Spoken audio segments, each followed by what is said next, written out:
Okay, so like I was saying, I was trying to explain, yes, you can use a combination of strategies, and I was using the telecom example. So the strategy you use for people who are in quotes, middle class, people who don't have a lot of money, is different from the strategy you use for rich people. You know, they are all not the same. They are all not the same.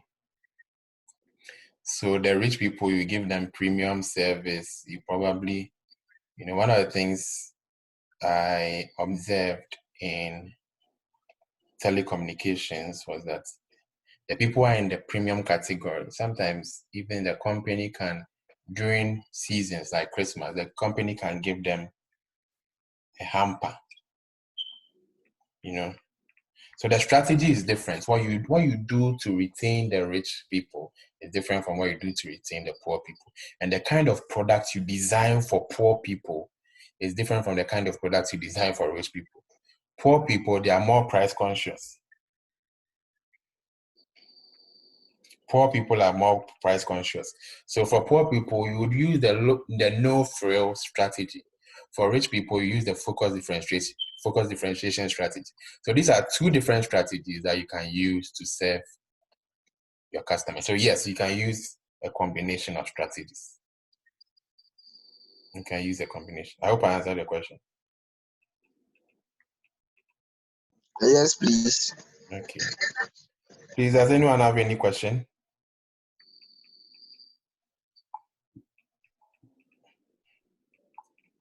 Any more questions, please? If you have questions, please let me know. Do you have any questions? Any questions?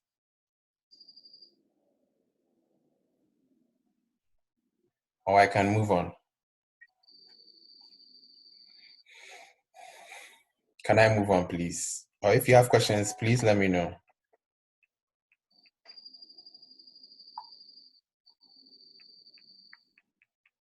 Okay. Seems no one has question.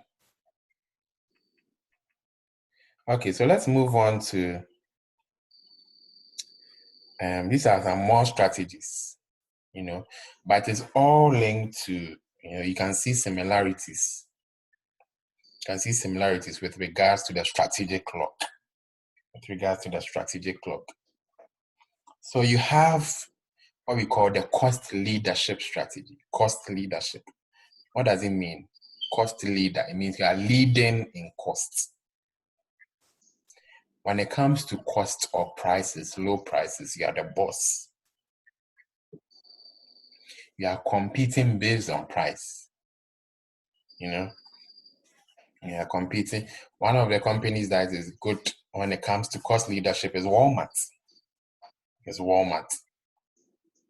They have a cost leadership strategy.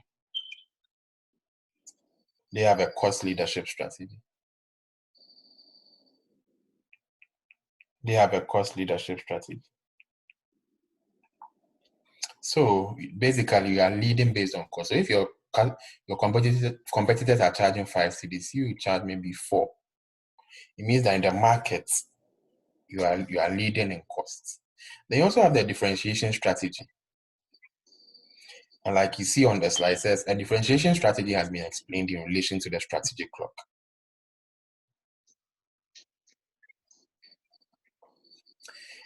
And for Porter, differentiation means making a product different or unique from rival products.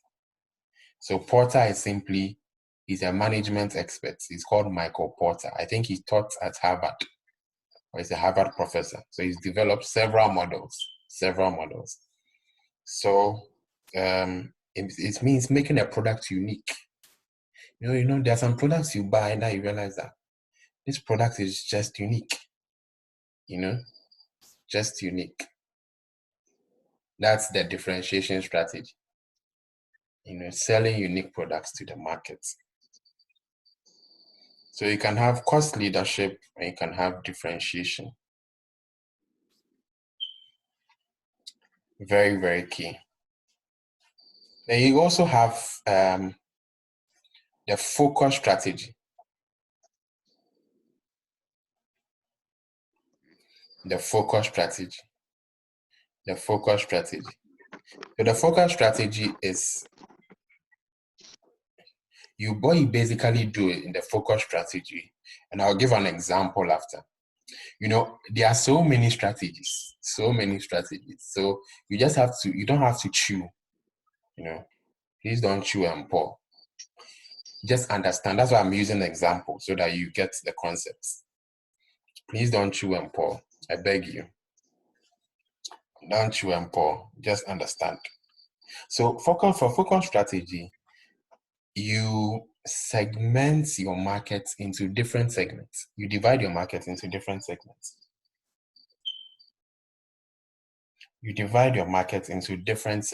Very, very key. You divide your market into different segments. You have several segments in the market. Then, like the word suggests, focus. It means that you are concentrating on a particular segment. You are focusing on a particular segment.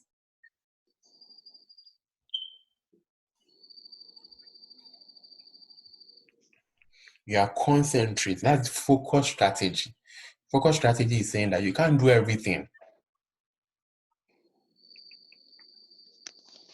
You can't do everything. So you take a niche, what they call a niche, NICH, or a niche in the market, and focus on it. That's the focus strategy.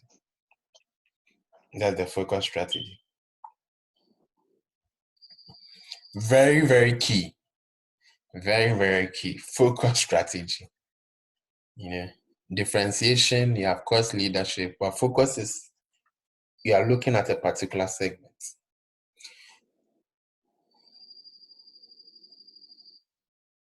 So, and you also have another strategy called a lock-in strategy. The lock-in strategy. So the lock-in strategy is based on assumption that when a customer buys a product, it is more committed to buying other products. So it's just saying that all you need to do is convince the customer to buy one of your products. Or just let him buy one. If he buys one, he will buy several. So that's locking. You are locking in the customer with one product. If you want to win a customer, you don't go to, if it's a new customer, you don't go to him and say, hey,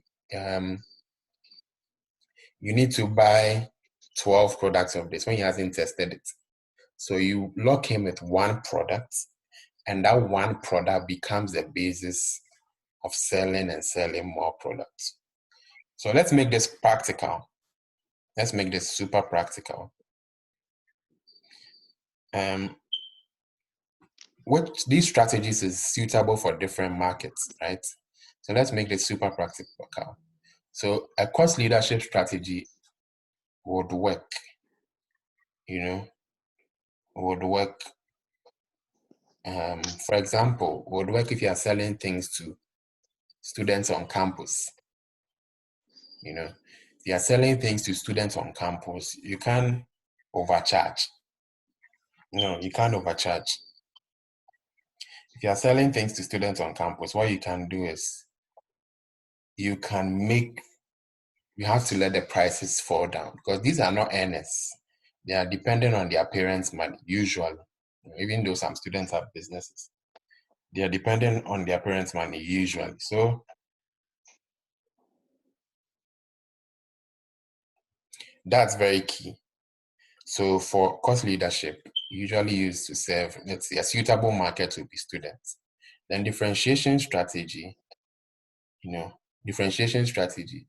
a suitable market would be like, let's say, a product that is differentiated. For instance, like I said, is the Apple product. The Apple product is like a cult. It's like there are certain people who love it, and any model of, if it's iPhone 7, they'll buy iPhone 6, they bought iPhone 5, they bought. That's a differentiated product. Then you also have the focus strategy. Focus strategy, like I said, you are catering to segments. So you look at particular segments and you you serve them. You serve segments. So a typical segment that people might be able to serve, in advanced nation, one segment is the elderly people. People have formed businesses around the elderly people, because in advanced nations, we have an aging population. In Africa, we have a young population. In advanced nations, we have an aging population. So you can focus on that segment of the market and say maybe you provide care to the elderly, you create medicines for them. That's the focus strategy. You are focusing on a particular segment. Then lock-in, like I said,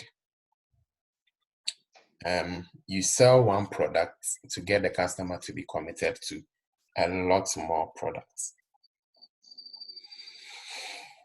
Please, any questions so far?